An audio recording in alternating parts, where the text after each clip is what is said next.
Sometimes the most extraordinary discoveries happen in the most ordinary moments. When successful entrepreneur Marcus Wellington walked into that small coffee shop on a rainy Tuesday morning, he had no idea that a simple conversation with a young barista would unravel secrets that had been buried for over 2 decades.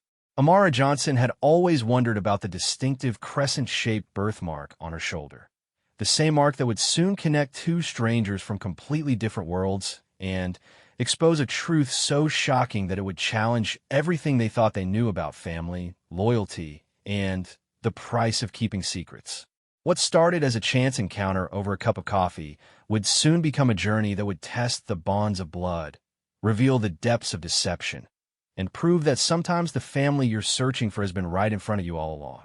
The rain drummed against the windows of Brew Haven, a cozy coffee shop tucked between a bookstore and a vintage clothing boutique in downtown Chicago. Marcus Wellington pushed through the glass door, shaking droplets from his expensive coat as he scanned the warm interior. At 38 years old, Marcus had built a technology empire from nothing, but today he felt strangely disconnected from his usual world of boardrooms and billion-dollar deals. His assistant had recommended this place for its authentic atmosphere, far from the sterile corporate coffee chains he usually frequented. The shop buzzed with the gentle hum of conversation, the hiss of espresso machines, and the soft jazz playing overhead. Students hunched over laptops, business people conducted quiet meetings, and friends caught up over steaming mugs. Behind the counter stood a young woman with warm brown skin and natural hair pulled back in a colorful head wrap. Her name tag read Amara, and she moved with practiced efficiency, crafting drinks with the kind of care that suggested this was more than just a job to her. When she smiled at customers, her entire face lit up, transforming what might have been a routine transaction into a genuine moment of connection. Marcus approached the counter, noting how Amara's presence seemed to brighten the entire space around her. She looked up as he approached, and he was struck by her eyes, intelligent and kind, with a depth that suggested someone much older than her apparent 22 years. "Good morning. What can I get started for you today?" Amara asked, her voice carrying a slight southern accent that made each word sound like music. "I'll have a large dark roast, black," Marcus replied, then paused. Something about her made him want to linger in the conversation. "Actually, what would you recommend? I'm trying to expand my horizons beyond basic coffee." Amara's eyes sparkled with enthusiasm. "Oh, I love that. Are you open to trying something with a little complexity? We have this amazing Ethiopian single origin that has these incredible floral notes. It's like drinking sunshine with hints of bergamot." As she spoke, her hands moved expressively, and the sleeve of her uniform rode up slightly, revealing a distinctive crescent-shaped birthmark on her shoulder. The mark was about the size of a quarter, perfectly formed like a new moon, with slightly darker edges that gave it an almost three-dimensional appearance. Marcus felt something shift in his chest, a recognition so sudden and unexpected that it nearly knocked the breath from his lungs. He stared at the birthmark, his mind racing back to memories he had tried to bury for over 20 years. "Sir, are you okay?" Amara's voice brought him back to the present. She had noticed his intense stare and instinctively tugged her sleeve down, a defensive gesture born from years of people commenting on her unusual mark. "I'm sorry," Marcus said quickly, shaking his head to clear the sudden fog of memory. "Yes, the Ethiopian coffee sounds perfect. And please, call me Marcus." As Amara prepared his drink, Marcus found himself studying her profile. There was something familiar about the curve of her jaw, the way she tilted her head when concentrating. But it was impossible. It had to be coincidence. Birthmarks weren't that uncommon, and people could look similar without being related. "Here you go, Marcus," Amara said, sliding the cup across the counter. "I hope you enjoy it. There's something magical about trying a new coffee for the first time." Marcus took the cup, inhaling the complex aroma. "Thank you, Amara. That's an interesting name. What's the origin?" "It means eternal in Sanskrit," she replied, wiping down the counter. "My adoptive mother chose it because she said I was meant to be part of her family forever, regardless of how I came to be there." The word adoptive hit Marcus like a physical blow.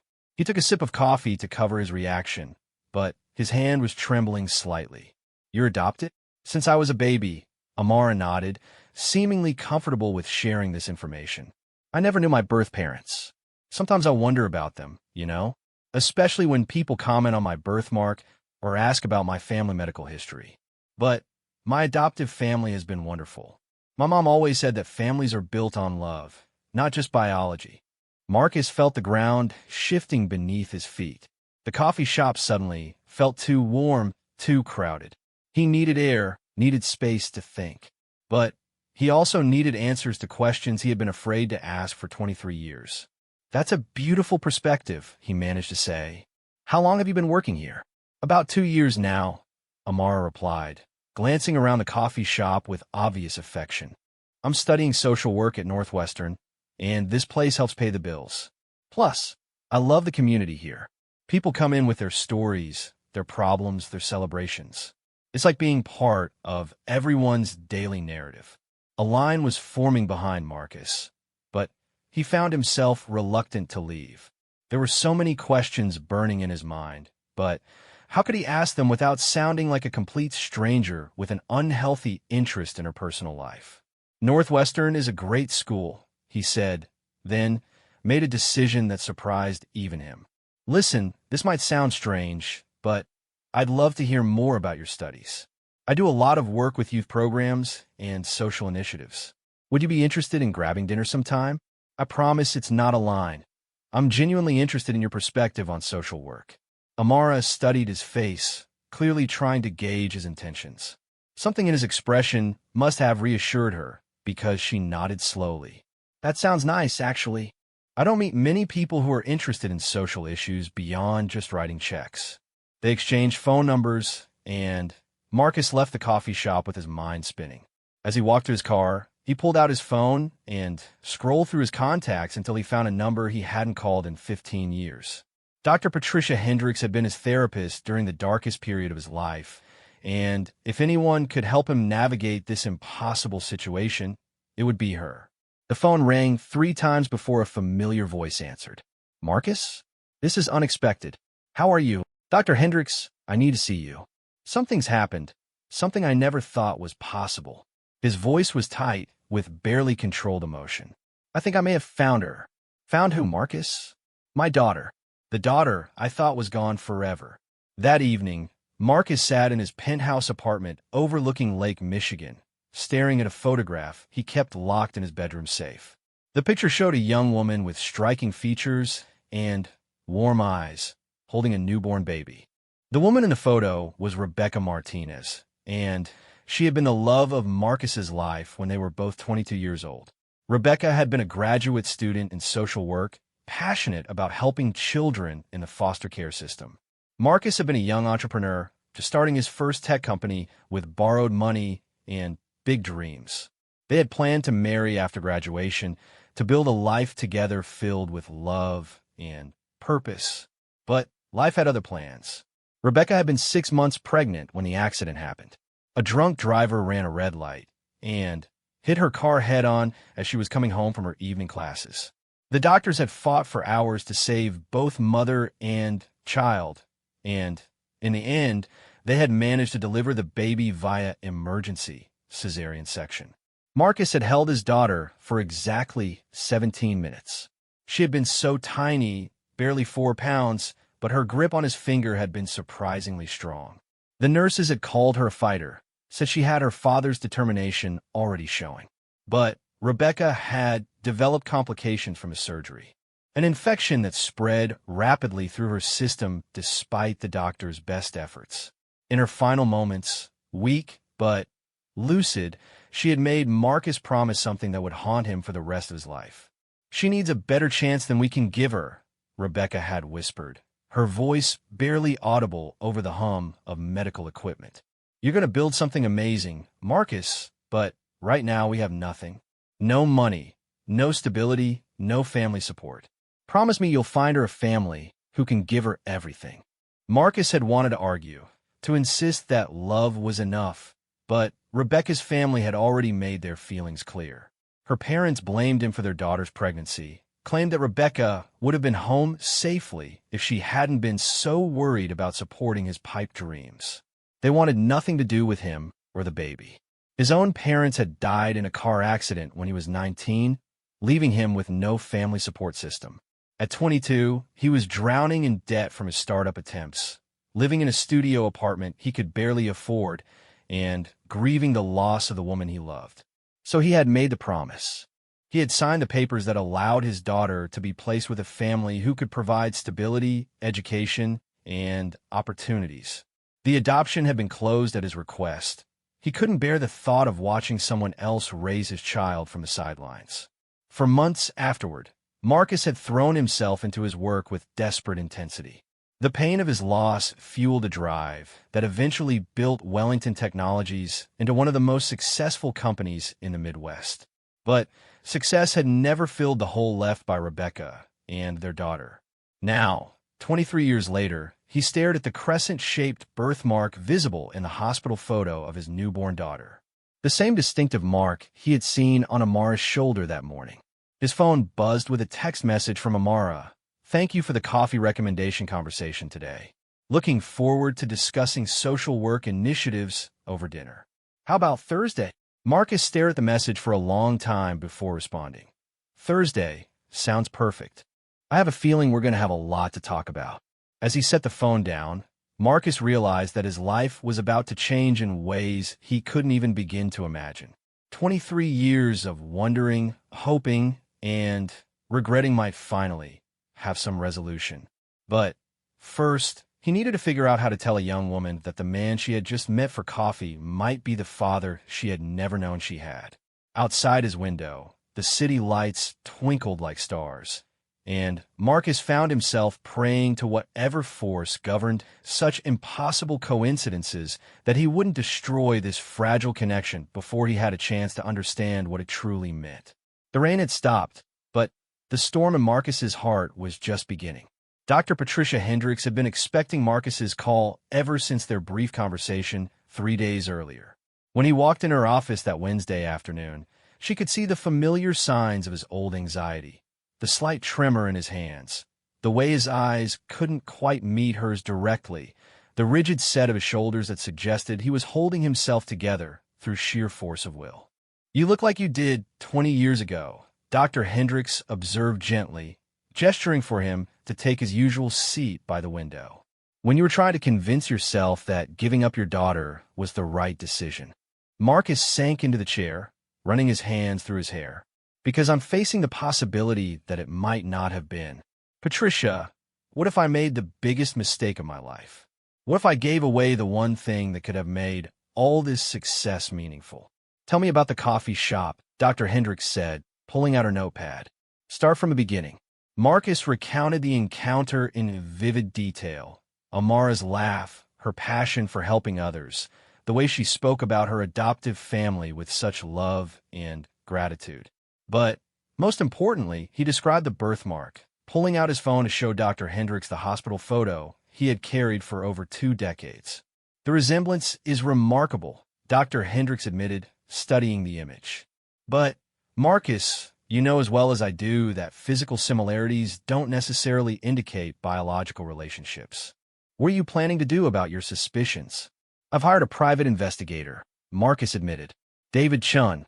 He's the best in the city. I gave him all the information I have about the adoption, Amara's approximate age, her adoptive family name. I need to know if it's really her before I do anything that might disrupt her life. And if it is her, what then?" Marcus was quiet for a long moment, staring out at the bustling street below. "I don't know. She seems so happy, so well-adjusted. Her adoptive mother clearly loves her. Do I have any right to come into her life now and potentially turn everything upside down?"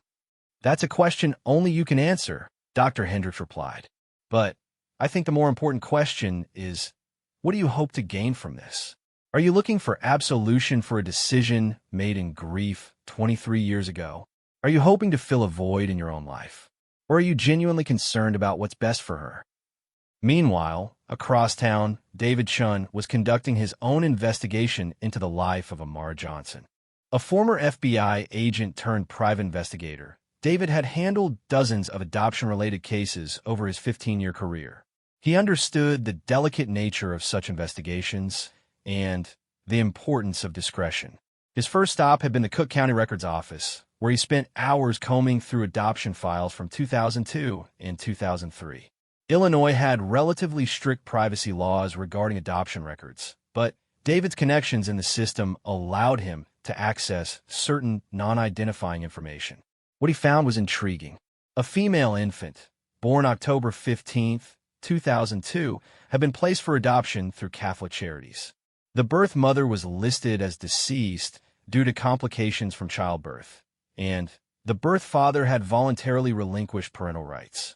The adoption had been finalized 6 months later by Thomas and Maria Johnson, a couple in their early 30s who had been trying to have children for several years. The timeline matched Marcus's story perfectly, but David knew he needed more concrete evidence. His next step was to locate the Johnsons and learn more about their family history. Thomas Johnson turned out to be a retired high school principal, and Maria was a former nurse who had left her career to focus on raising Amara. They lived in a modest 2-story house in Rogers Park, the same neighborhood where Amara had grown up. David spent a day conducting discreet surveillance, observing the family's routines and interactions. What he saw was a picture of domestic stability and genuine affection. Maria Johnson, now in her mid-50s, maintained a small garden in front of their house and could be seen chatting warmly with neighbors. Thomas, slightly older with graying hair, spent his mornings reading on the front porch and his afternoons tutoring neighborhood children for free. On Tuesday evening, David watched as Amara arrived home from work, still wearing her coffee shop uniform. The reunion with her adoptive parents was warm and natural. Hugs, shared laughter over dinner preparation, and easy conversation that spoke of years of open communication and mutual respect. But David also noticed something that made him pause. Hanging in the Johnsons' living room window was a small decorative sun catcher, and when the light hit it just right, it cast a crescent-shaped shadow on the wall. It was a subtle detail, but one that suggested the family had learned to embrace and celebrate what made Amara unique, including her distinctive birthmark. While David continued his investigation, Marcus was struggling with the ethics of what he was doing. Thursday's dinner with Amara was approaching, and he found himself oscillating between desperate hope and crushing guilt. He arrived at the restaurant 30 minutes early, choosing a quiet bistro in Lincoln Park that was upscale enough to show respect for the occasion, but casual enough not to seem presumptuous. As he waited, Marcus rehearsed different ways to steer the conversation toward topics that might reveal more about Amara's background without seeming invasive. Amara arrived exactly on time, having changed from her work uniform into a simple but elegant dress that complemented her natural beauty. She had let her hair down from its usual head wrap, revealing natural curls that caught the soft restaurant lighting. "Thank you for this," she said as they were seated. "I have to admit, I was a little nervous. I don't often have dinner with mysterious businessmen who frequent coffee shops." "Mysterious?" Marcus laughed, grateful for her easy humor. "I think I prefer enigmatic entrepreneur if we're going for alliteration." Their conversation flowed surprisingly naturally. Amara talked about her social work studies with the kind of passion that reminded Marcus painfully of Rebecca. She was particularly interested in programs that helped children aging out of the foster care system, having volunteered with several organizations throughout her college years. "I think it comes from being adopted myself," she explained over their appetizers. "I was one of the lucky ones. I landed with a family that wanted me from day one. But I know so many kids who aren't as fortunate. They bounce between homes, never really feeling like they belong anywhere." "Do you ever wonder about your birth parents?" Marcus asked carefully, his heart pounding as he waited for her response. Amara considered the question thoughtfully. "Sometimes, especially when I see other families and try to figure out where certain traits came from. Like, I'm really good with numbers and business concepts, but neither of my parents has that kind of mind. And I have this weird ability to remember technical details after hearing them just once, which used to drive my teachers crazy because I correct them on things I never formally studied." Marcus nearly choked on his wine. Those were exactly the traits that had helped him build his technology empire: an intuitive understanding of business systems and an almost photographic memory for technical specifications. But Amara continued, "I've never felt like I was missing anything essential. My parents have always been completely open about my adoption. They told me from the time I was little that my birth mother had died and that my birth father wasn't in a position to raise me. They made sure I understood that being placed for adoption was an act of love, not abandonment." The words hit Marcus like a physical blow. This was exactly what he had hoped the adoptive parents would tell her, but hearing it confirmed that his sacrifice had achieved its intended purpose. Amara had grown up feeling loved and secure, never doubting her worth or her place in the world. "That's a beautiful way to frame it," Marcus managed to say. "Your parents sound like remarkable people." "They are. My mom always said that families come together in different ways, but love is what makes them real. She used to tell me that I was meant to be their daughter, that the universe just took a different path to get me to them." As the evening progressed, Marcus found himself genuinely enjoying Amara's company beyond his potential paternal connection to her. She was intelligent, compassionate, and possessed a maturity that seemed to come from someone who had never taken their blessings for granted. Her laugh was infectious, and her genuine interest in others created an atmosphere where conversation flowed effortlessly. When she excused herself to use the restroom, Marcus quickly called David Chun. "I need to know," he said in a hushed voice. "Whatever you found, I need to know tonight." "Marcus, I'm still waiting on the final DNA comparison from the genealogy database, but I found enough circumstantial evidence to be fairly certain. The adoption timeline matches perfectly. The physical resemblances are remarkable, and I've confirmed that the Johnsons adopted their daughter through the same agency you used. But there's something else you should know." "What?" "The Johnsons have always planned to help Amara find her birth father if she ever wanted to search. They've kept all the non-identifying information they were given, including the fact that he was a young entrepreneur who placed her for adoption after her mother died. Maria Johnson even told a neighbor once that she hoped someday he might reach out, that he seemed like a good man who had made an impossible choice." Marcus felt tears welling up in his eyes. "They would welcome contact. From what I can observe, this family operates on openness and love. I think they would handle the situation with the grace they've shown in everything else." When Amara returned to the table, Marcus was quiet for several minutes, clearly wrestling with some internal conflict. Finally, he looked up at her with an expression that was both vulnerable and determined. "Amara, I need to ask you something, and I want you to feel completely free to say no. How would you feel about taking a DNA test?" She blinked in surprise. "A DNA test? What?" Marcus took a deep breath, knowing that the next words would change both their lives forever. "Because I think there's a possibility that I might be your birth father." The restaurant seemed to go silent around them. Amara stared at him for what felt like an eternity, her expression cycling through shock, confusion, and something that might have been hope. "That's impossible," she whispered. You can't just walk into someone's life, and I know how it sounds, but Amara, that birthmark on your shoulder, I have a photograph of you from the hospital taken when you were 17 minutes old. The same crescent shape, in the same exact location." Amara's hand instinctively went to her shoulder, covering the mark that had been a source of curiosity her entire life. "You have a photograph." Marcus pulled out his phone, his hands shaking as he showed her the hospital picture he had treasured for over 2 decades. Amara stared at the image, then at Marcus, then back at the image. "My birth mother," she said slowly. "What was her name?" "Rebecca Martinez. She was studying social work at Northwestern when she died. She wanted to help children in the foster system." Marcus's voice broke slightly. "Just like you do." Amara was quiet for a long time, tears streaming down her face. Finally, she looked up at Marcus with eyes that suddenly seemed familiar in a way that took his breath away. "I've always wondered why I felt so drawn to Northwestern social work program. It felt like coming home to something I'd never experienced before." She paused, wiping her eyes with her napkin. "If this is real, if you're really my father, I need you to understand something. I already have parents, Thomas and Maria Johnson raised me, loved me, made me who I am. Nothing can change that. I wouldn't want it to. Marcus replied immediately. I just want to know you. I want to be part of your life in whatever way feels right to you. I've wondered about you every single day for 23 years. Amara nodded slowly.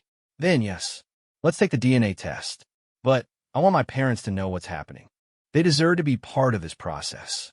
As they left the restaurant that night, both Marcus and Amara understood that they had crossed a threshold from which there could be no return. The DNA test would either confirm what their hearts were already beginning to believe, or it would close a chapter that should never have been opened. But deep down, both of them already knew what the results would reveal. Some connections transcend explanation. Some recognitions go deeper than physical resemblance. And some families find their way back to each other despite decades and circumstances that should have made reunion impossible. The real question wasn't whether Marcus was Amara's biological father. The real question was whether two people who had lived their entire lives as strangers could find a way to build a relationship that honored both their shared biology and their separate histories. That night, Marcus called Dr. Hendricks again. I told her, he said simply, and I think she believes me. How do you feel? Marcus was quiet for a moment, looking out at the city lights that had witnessed his years of wondering and regret.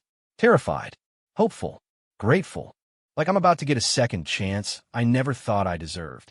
And if the DNA test confirms your suspicions, then I'm going to spend the rest of my life making sure she knows that giving her up was the hardest thing I've ever done, but that seeing who she's become makes me believe it was also the most important.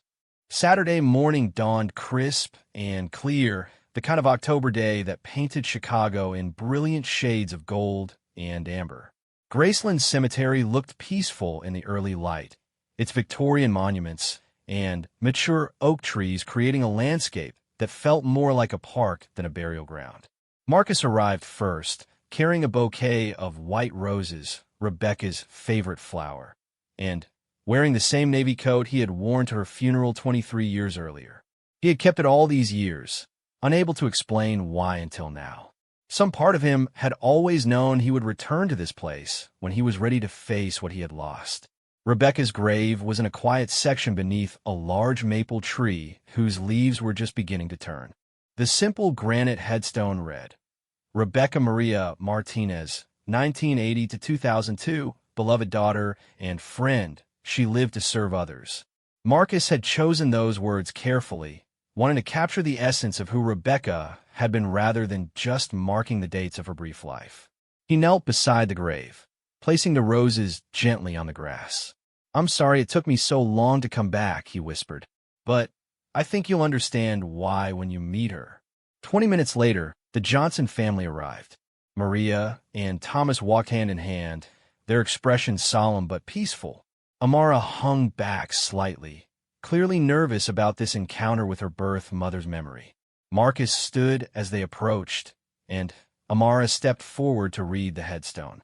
Her fingers traced the engraved words, lingering on Rebecca's name. She was only 22, Amara said softly. The same age I am now. She was extraordinary, Marcus replied.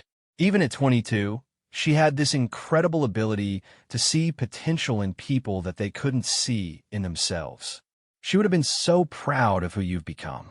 Thomas Johnson cleared his throat gently. Marcus, would you mind telling us more about Rebecca? We've always wanted Amara to know about her birth mother, but we never had much information beyond the basic facts. Marcus sat on a nearby bench, gesturing for the others to join him. What followed was the most comprehensive picture of Rebecca Martinez that anyone had heard in over 2 decades. He talked about how they had met in an undergraduate sociology class, where Rebecca had challenged every assumption the professor made about poverty and social services. She had grown up in a working-class family, the daughter of immigrants who had sacrificed everything to give their children better opportunities. She had this theory that most social problems could be solved if people just took the time to really listen to each other, Marcus explained. She would spend hours talking to homeless individuals, not trying to fix their problems immediately, but just trying to understand their stories. She believed that everyone had something valuable to contribute if given the right opportunity. Amara found herself hanging on every word. The woman Marcus described sounded like someone she would have wanted to be friends with, someone whose values and passions aligned perfectly with her own. What did she look like? Maria asked gently. Marcus pulled out his wallet and removed a carefully preserved photograph. It showed Rebecca at 21, laughing at something off camera, her dark hair catching sunlight, and her eyes bright with intelligence and warmth. Amara studied the photo intently, searching for resemblances and connections. While she looked more like Marcus in terms of bone structure and coloring, there was something about Rebecca's expression, a combination of determination and compassion, that felt familiar. She wanted to reform the entire foster care system. Marcus continued. She had these incredibly detailed plans for creating support networks that would follow children through their entire journey, from initial placement through aging out of the system. She was working on her master's thesis about it when she died. Did she know she was going to have a daughter? Amara asked quietly. She was so excited about you. We had picked out names, decorated a tiny nursery in our apartment. She used to read to you every night, even when you were just a few months along. She was convinced you were going to be as passionate about helping others as she was. The group fell silent, each processing this information in their own way. Finally, Amara stood and walked back to the grave, kneeling where Marcus had placed the roses. "Hi, Mom," she said softly, and everyone understood intuitively that she was addressing Rebecca, not Maria. "I'm sorry I never knew you, but I want you to know that I ended up okay. I have amazing parents who love me, and I'm studying social work just like you did. I think you would like the woman I'm becoming." She paused, wiping away tears, then continued. "I also want you to know that I'm not angry at Dad, at Marcus, for placing me for adoption. I can see now that it was what you wanted too, that you both made the choice out of love. I had a wonderful childhood, and I'm exactly where I'm supposed to be." Marcus felt his heart breaking and healing simultaneously. In that moment, he understood that Amara had inherited the best of both her parents, Rebecca's compassion and wisdom, and his own resilience and determination. When Amara returned to the bench, Maria took her hand. "Sweetheart, I hope you know that learning about your birth mother doesn't change anything about our relationship. You're still our daughter in every way that matters."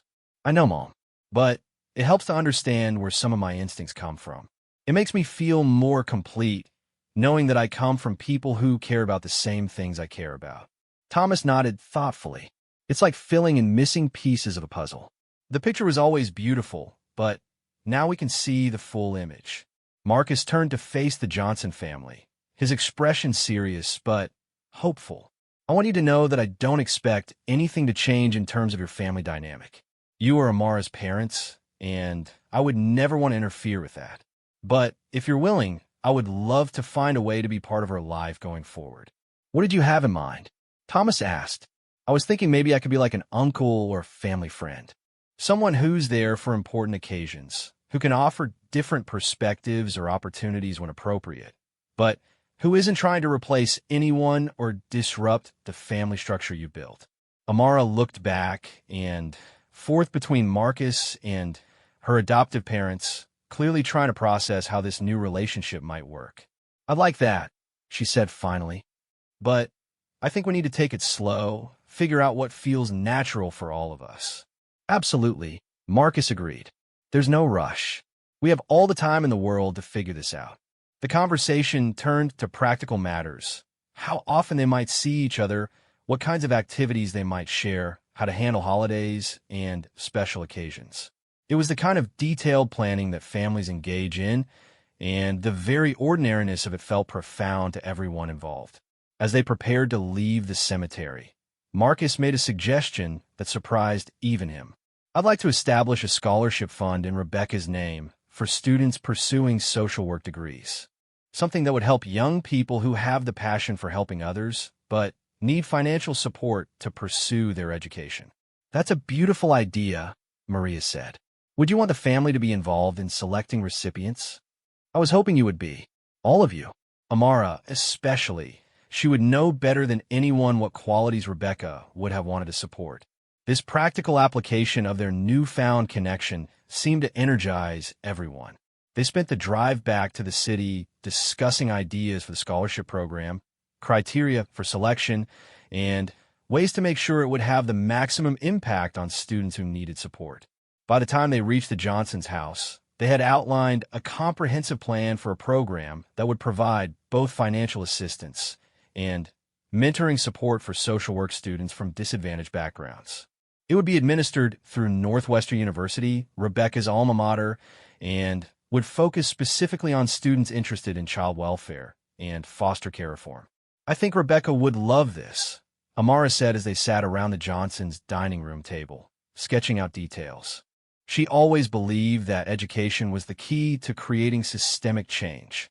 Marcus found himself marveling at how naturally the four of them worked together as a team.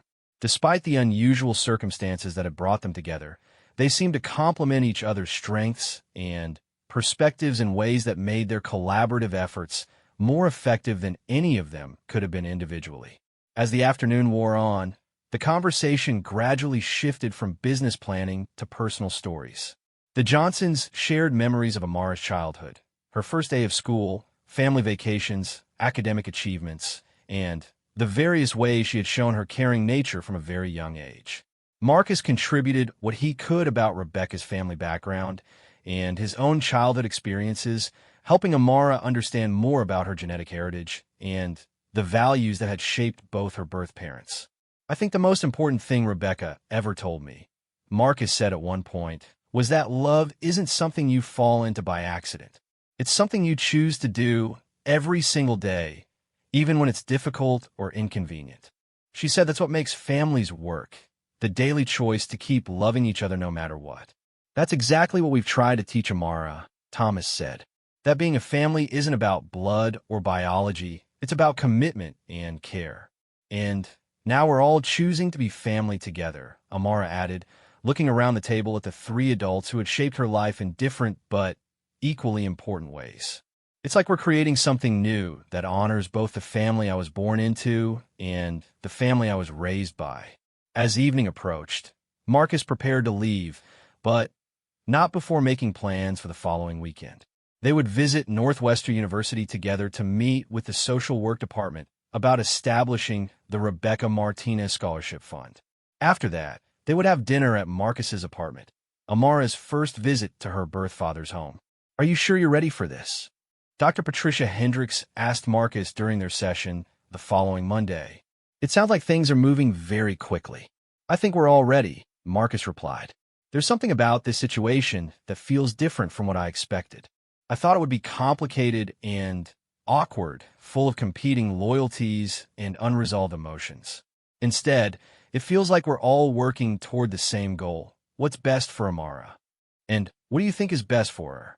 Marcus considered the question carefully. "I think what's best for her is to have as many people as possible who love her and want to support her dreams.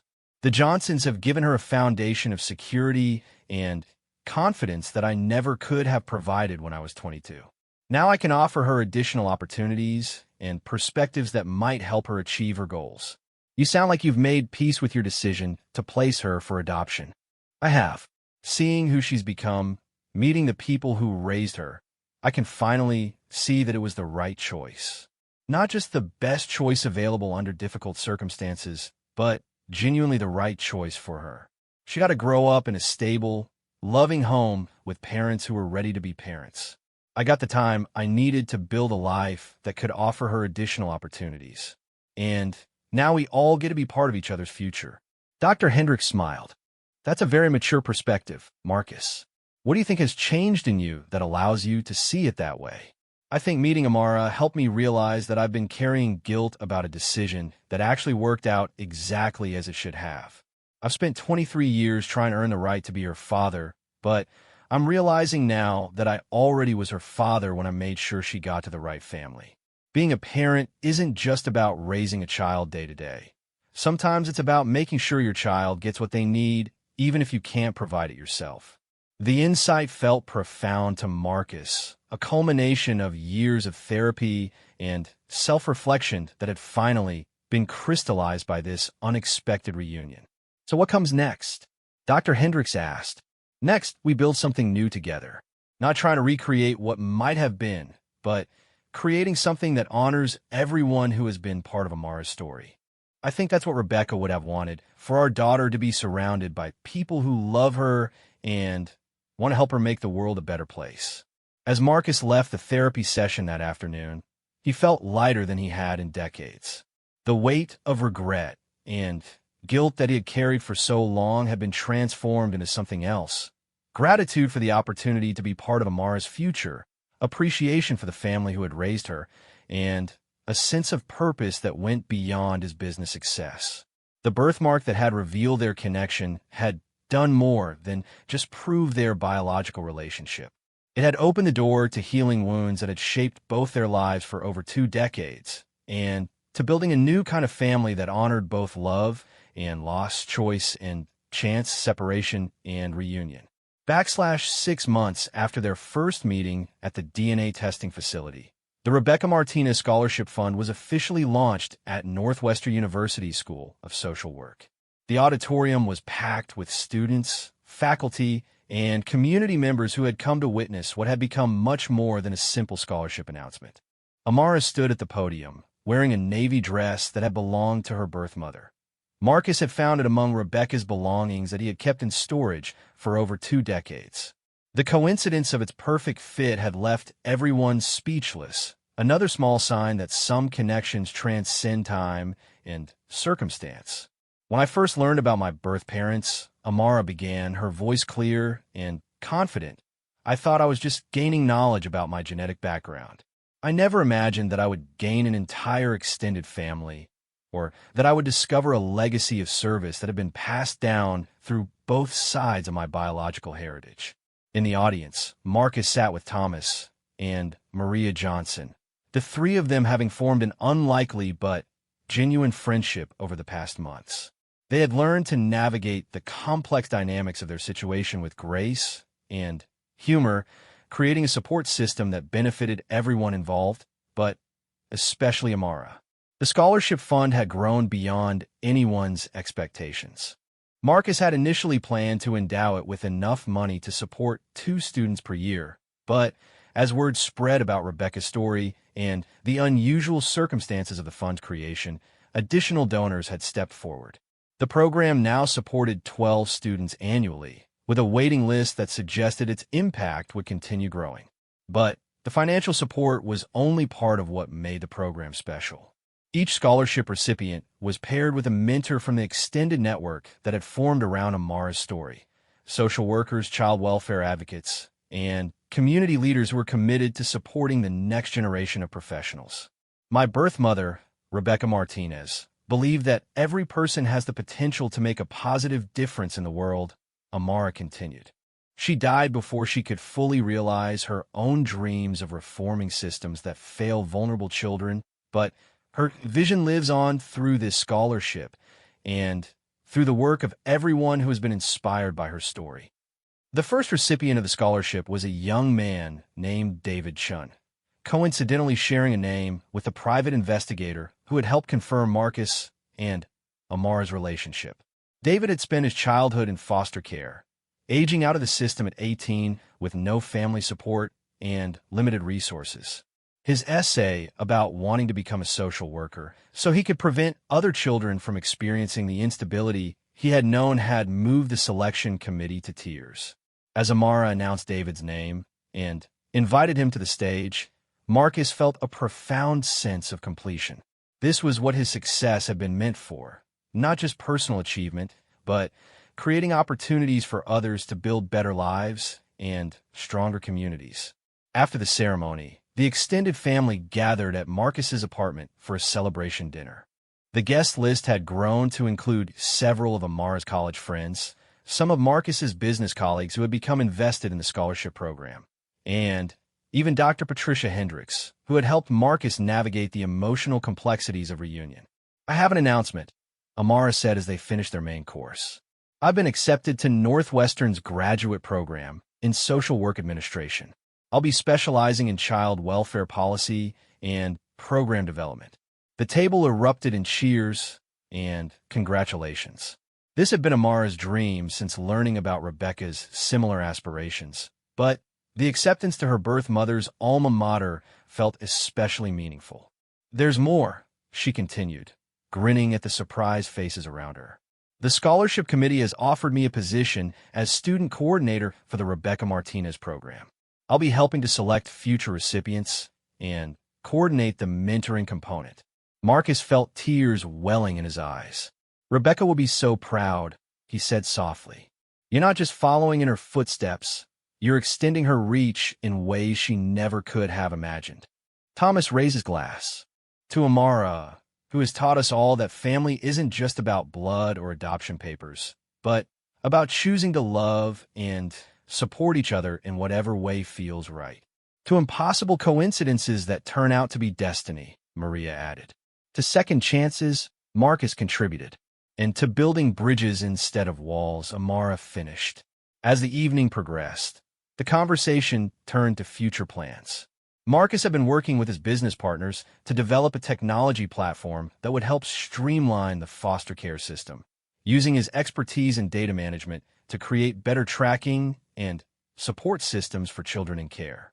The Johnsons had decided to become foster parents themselves, inspired by learning more about Rebecca's work and seeing the impact that stable, loving homes could have on children's lives.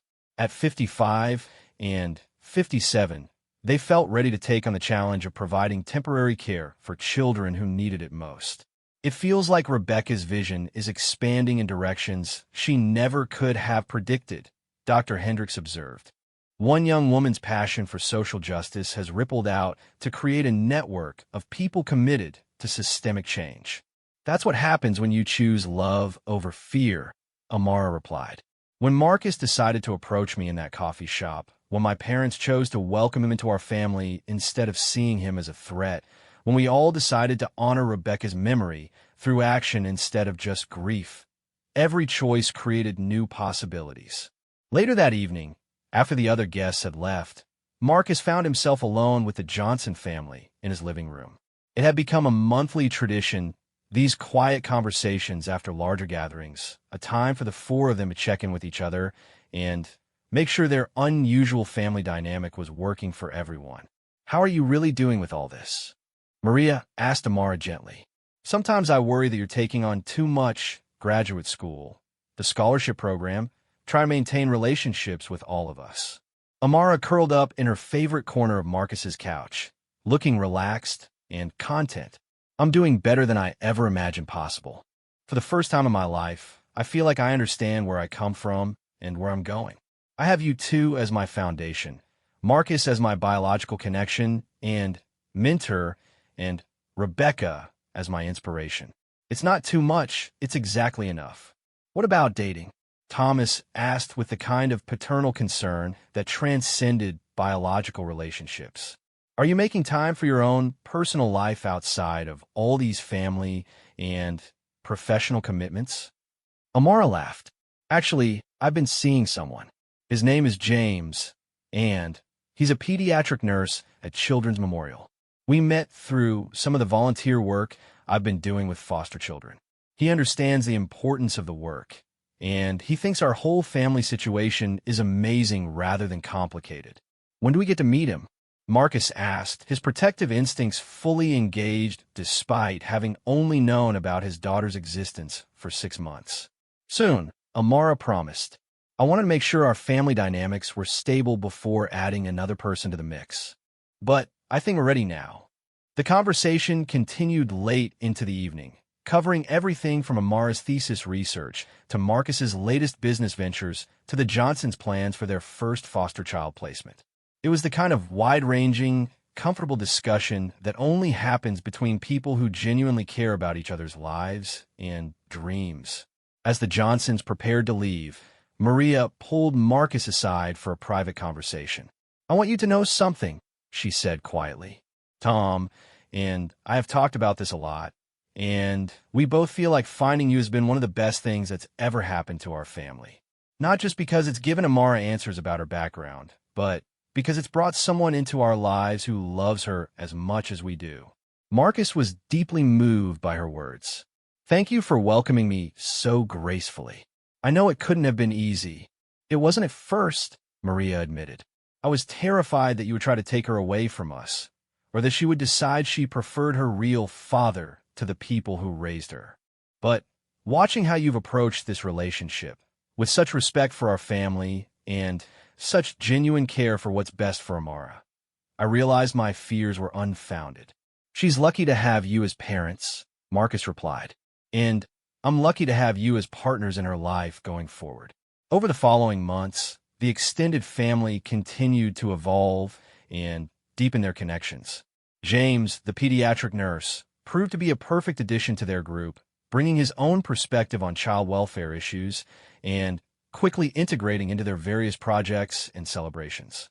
The scholarship fund continued to grow, both in size and impact. By the end of Amara's first year in graduate school, they had expanded the program to include mentorship opportunities for current foster children, internship placements with social service organizations, and even a small emergency fund to help students facing unexpected financial crises. Marcus's technology platform for foster care management had been piloted in 3 states, with promising results in terms of reducing bureaucratic delays and improving communication between different agencies involved in child welfare. The success had attracted attention from federal agencies interested in scaling the system nationwide. But perhaps the most significant development was the decision to purchase the coffee shop where Marcus and Amara had first met. Brewhaven's owner was ready to retire, and when Marcus learned the space was available, he proposed turning it into a community center focused on supporting families affected by the foster care system.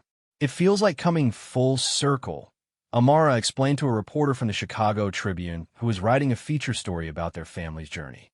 "The place where we found each other is becoming a place where other families can find support and resources." The center would include a coffee shop run by former foster youth who were learning job skills, meeting rooms for support groups and family visits, and a resource library with information about child welfare services. Most importantly, it would be staffed by people who understood from personal experience what families in crisis needed most. On the 1-year anniversary of their first meeting, Marcus and Amara returned to the original Brewhaven location for one final coffee together before the renovation began. They ordered the same Ethiopian coffee that had started their conversation, sitting at the same table where they had first recognized their connection. "Do you ever wonder what would have happened if you hadn't decided to try something different that morning?" Amara asked, stirring cream into her coffee. "I think we would have found each other eventually," Marcus replied. "Maybe not that day, maybe not that year, but somehow. Some connections are meant to happen." "I used to think my birthmark was just a random physical trait," Amara said, touching her shoulder unconsciously. "Now I think it was like a beacon, waiting for the right person to recognize it and understand what it meant." As they prepared to leave the coffee shop for the last time in its original form, they found themselves looking forward rather than backward. The future held graduate school graduation, the opening of the community center, potential expansion of the scholarship program to other universities, and the daily joys and challenges of being a family that have been formed by choice rather than chance. "Thank you," Amara said as they stood on the sidewalk outside the shop. "For what?" "For being brave enough to approach a stranger and ask about a birthmark. For making the hardest decision of your life 23 years ago. For showing me that love sometimes means letting go and that families can be built in more than one way." Marcus hugged his daughter, marveling at the young woman she had become and the future she was creating. "Thank you for being open to the possibility that a billionaire in a coffee shop might actually be your father, and for teaching me that second chances are real if you're willing to do the work to deserve them." As they walked away from Brewhaven together, heading toward the next phase of their shared story, both Marcus and Amara understood that their journey had been about much more than discovering biological relationships. It had been about learning that families can be formed by love and choice, that healing is possible even after decades of separation, and that sometimes the most extraordinary gifts come disguised as ordinary moments in everyday places. The birthmark that had revealed their connection would always be a reminder of the power of recognition, of paying attention to the small signs that point toward larger truths, and of the courage required to act on instincts that seem impossible but turn out to be absolutely right. Their story had begun with a chance encounter and a distinctive crescent-shaped mark, but it would continue with intentional choices about love, service, and the kind of legacy they wanted to build together. In the end, that was what family really meant, not just sharing DNA or living under the same roof, but choosing each day to support each other's dreams and to work together toward a better world.